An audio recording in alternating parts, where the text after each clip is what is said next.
शहीदों की चिताओं पे लगेंगे हर बरस मेले, वतन पे मरने वालों का यही बाकी निशान होगा। मेरे प्यारे देशवासियों, आप सभी को विजय दिवस की हार्दिक शुभकामनाएं। विजय दिवस यानी 16 दिसंबर पाकिस्तान पर भारत की ऐतिहासिक विजय का ऐतिहासिक दिन।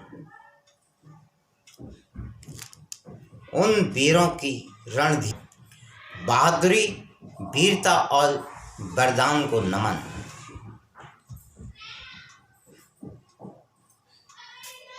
पाकिस्तान के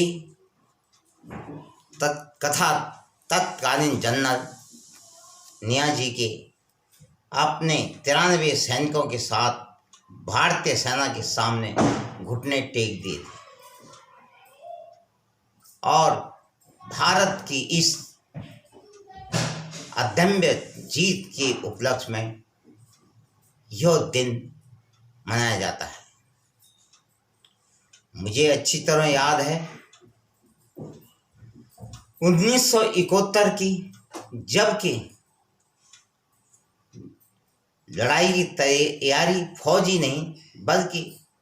भारत के नागरिक भी पूरे जोर शोर से कर रहे थे। मैं उन दिनों भारत की राजधानी दिल्ली के मोती बाग क्षेत्र में था और वहां पर भी ये तैयारियां बड़ी जोर शोर से चल रही थी। नागरिकों के सुरक्षा के लिए जगह जगह पे ट्रेंच खोदे गए थे, यानी जमीन की सतह से नीचे गड्ढे, और गाड़ियों के आगे जो हेडलाइट होती है उस पे आधे काले रंग से पोत दिया गया था ताकि रात के समय पे हेडलाइट ऊपर न जाए और दुश्मन किसी भी तरह से लाइट का सहारा लेके लड़ाई का अदम्य साहस न कर सके। मकानों में, कार्यालयों में, सब जगह शीशों पे काली फिल्म चढ़ा दी गई थी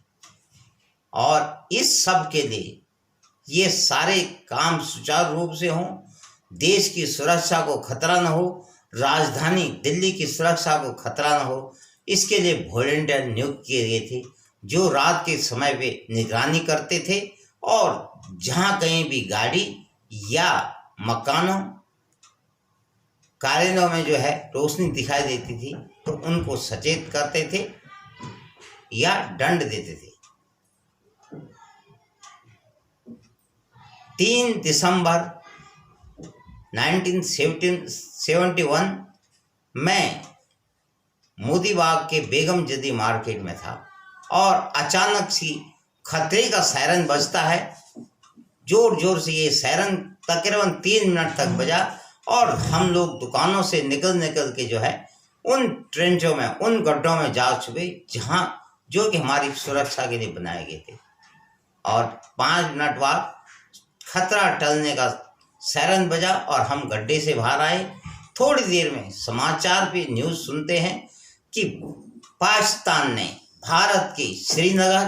पठानकोट, चंडीगढ़, अंबाला एयर बेस पे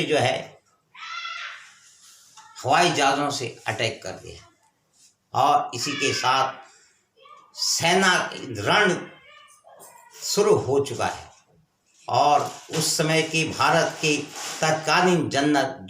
जिनको कि इस युद्ध में बाद में फील्ड मार्शल की उपाधि से नवाजा गया, जनरल मानेक शॉ के नेतृत्व में ये लड़ाई लड़ी गई। कहते हैं कि एक बहुत ही मोटो है, एक वो है कि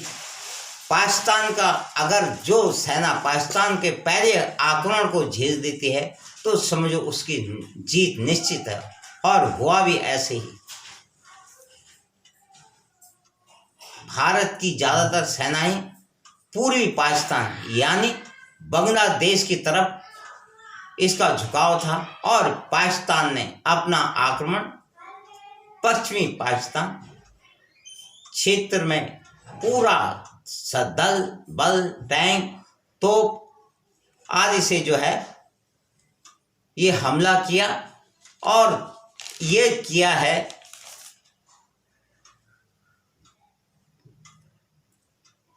फाजिल्का सेक्टर के लोंगेवाला पोस्ट की तरफ से। पाकिस्तान का नेतृत्व ब्रिगेडियर तारिक मीर कर रहे थे और वो अपने पूरे सब दल बल के साथ काफ़ी भारी तादाद में फौज पाकिस्तानी फौजें टैंकें तोपें आगे बढ़ रही थी, जबकि उस समय लोंगेवाली पोस्ट पे एक भारत की एक कंपनी तैनात थी और इस कंपनी का नेतृत्व कर रहे थे मेजर कुलदीप सिंह चांदपुरी। मेजर कुलदीप सिंह चांदपुरी के नेतृत्व में जो है एक इन्फेंट्री की सिर्फ कंपनी जिसमें कि 120 जवान सिर्फ तैनात होते हैं, ये इस पोस्ट पे जो है डिफेंसिव मोड में थे और इनके पास उस टाइम सिर्फ इन टैंकों की इन तोपों को रोकने के लिए, इन टैंकों को तोड़ने के लिए सिर्फ 2 RCS जीप जो कि जो है जीप लोडेड थी वो थी और दूसरा बारूदी सुरंगों में सिर्फ 3 टैंक तोड़ बारूदी सुरंगें इनके पास थी। लेकिन जहाँ वहाँ रहा भारत के वीर जवानों को हौसला बुलंद था तो माँ भगवती की कृपा पे इन पे हुई और माँ भगवती की कृपा से जो है माँ भगवती ने इन पे दया की दृष्टि रखे और ये एक अचंबा ही होगा कि यहाँ पे माँ का एक मंदिर है, कराला माई के मंदिर में जो है या इसके आसपास के क्षेत्रों में जितने भी गोले गिरे जो है सारे जो है फ्यूज हो गए, यानी कोई भी गोला जमीन पे सतह पे आके फटा नहीं, सारे मिस हुए और उनकी सेनाएं भी जो है आगे न बढ़ पाई, आगे खाइयों में रुक गई और इस तरह से भारत के जो ये कुलदीप सिंह चांदपुरी थे इसकी सूझबूझ से सेना का डिप्लॉयमेंट बहुत चौड़े एरिया में करके जो है ऐसा महसूस कराया गया कि यहाँ पे भारत की एक डिवीज़न यहाँ पे जो है लड़ रही है। पाकिस्तान फौज को ये महसूस हुआ कि हमारी जो खबर थी ये गलत है और यहाँ पे भारत की पूरी डिवीज़न तैनात है और पाकिस्तानी फौज के हौसले टूट गए, मुराद समाप्त हो गई और इस तरह से इस लोकेशन पे भी जो है पाकिस्तान ने भारत के सामने जो है मुंह की खाई और इस तरह से भारतीय वीरों का जोश दुश्मनों के घुटने टेकने के लिए काफी था। इधर भारत की नेवी ने पाकिस्तान के कराची बंदरगाह को नष्ट नबूद कर दिया था, बिल्कुल जो है नामो निशान मिटा दिया था। एयरफोर्स के लड़ाकू जहाज हंटर, उस टाइम का जो भारत का जो है लड़ाकू जहाज सबसे जाना माना वो था हंटर। हंटर ने भी है दुश्मन के ठिकानों को तबाह किया। भारत का सबसे नेवल का सबसे बड़ा जहाज, सबसे शक्तिशाली जहाज INS विक्रांत। INS विक्रांत को मारने की पाकिस्तान ने एक ऐसी प्लान बनाई कि अमेरिका से